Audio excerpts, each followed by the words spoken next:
प्यार से कहना दानकार जी।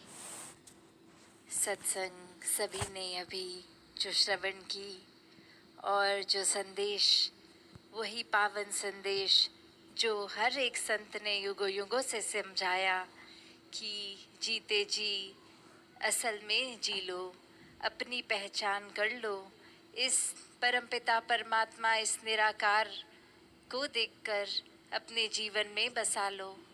फिर जीवन में किस तरह वो एक एहसास जो हर समय चाहे शुक्राने भाव का हो, भक्ति का हो, विश्वास का हो, प्यार का हो, वो स्वयं ही आने लगता है। ये जीवन फिर एक ऐसा हमारा बन जाता है जो एक मुकम्मल इंसान का जिस तरह का जीवन होता है। फिर इंसान हर एक से उस तरह ही व्यवहार करता है जैसा वाक्य में वो हो, ना कि कोई दिखावा रूप, और वो अंदर से इंसानियत ही होती है जो बाहर भी झलकती है।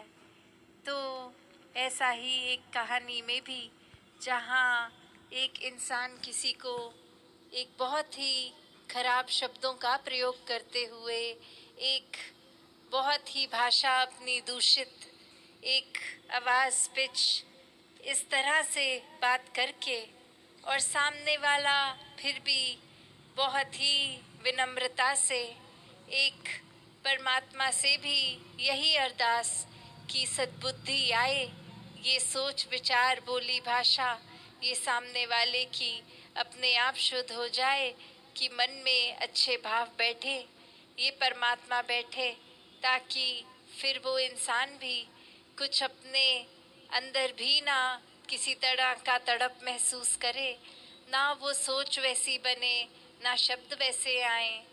और फिर ऐसा ही ये कोई और देखने वाला उस इंसान से पूछता है कि इसने तो आपको इतना खराब बोला, फिर भी आपने आगे से बस परमात्मा से ये अरदास ही करी कि ये इंसान की सोच में सुधार आ जाए, मन में ठंडक आ जाए, तो ऐसा आपने कैसे किया? तो उत्तर में एक आंसर यही देते हुए उस इंसान ने कहा कि मैं वो ही खर्च कर सकता हूँ जो मेरे पास है। I can only spend what I have. कि हम अगर अपने जेब में, वॉलेट में देखते हैं, जितना भी पैसा है हम उस समय उसका ही उपयोग कर सकते हैं, क्योंकि उतना ही है। तो वही है कि बात, एक हमारे पास हमारी झोली में क्या है,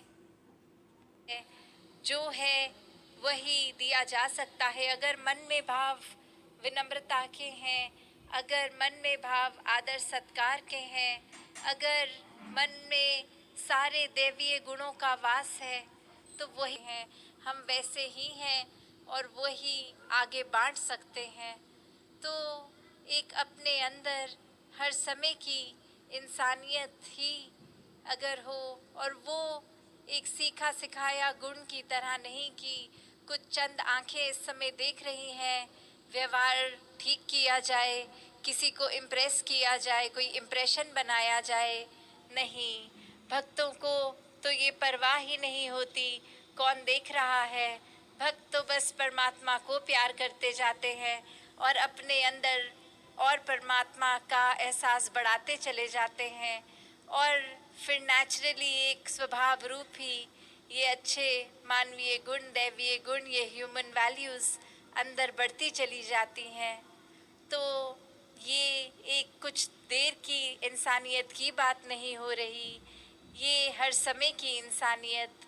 ये कोई सेवा भाव मन में सिर्फ कुछ चंद लोग जिनको हम जान पहचान के हों, या कहीं ऐसे और कुछ किसी वजह से उनके सामने, उनके लिए नहीं, ये तो पूरी संसार के लिए भाव रहते हैं हर संत के, क्योंकि कोई अपना कोई पराया नहीं। हर कोई इंसान जो इस धरती पे वास करता है, सभी एक परिवार, ये वासुदेव कुटुंबकम की भावना कि हर किसी में अपनी ही छवि है, हर कोई अपना है, क्योंकि हर कोई एक परमात्मा का ही अंश, ये आत्मा रूप रखता है। और जिसको इस परमात्मा से प्यार है उसको बिना भेदभाव हर एक से प्यार है। हर एक के स्वभाव को एक्सेप्ट करने की बात है कि ये प्यार अपने आप एक्सेप्टेंस भी मन में ले आता है। फिर ये कंप्लेंट्स ख़त्म हो जाती हैं, शिकायतें ख़त्म हो जाती हैं। एक बस ग्रैटिट्यूड, ये शुक्राना भाव ही रहता है। तो हर किसी को ऐसा जीवन जीना जहाँ ब्रह्म ज्ञान द्वारा बहुत ही सरल हो जाता है, तो हर कोई ऐसे भक्ति करते हुए अपने जीवन को जीता चला जाए। सात संगत जी, धन निरंकार जी।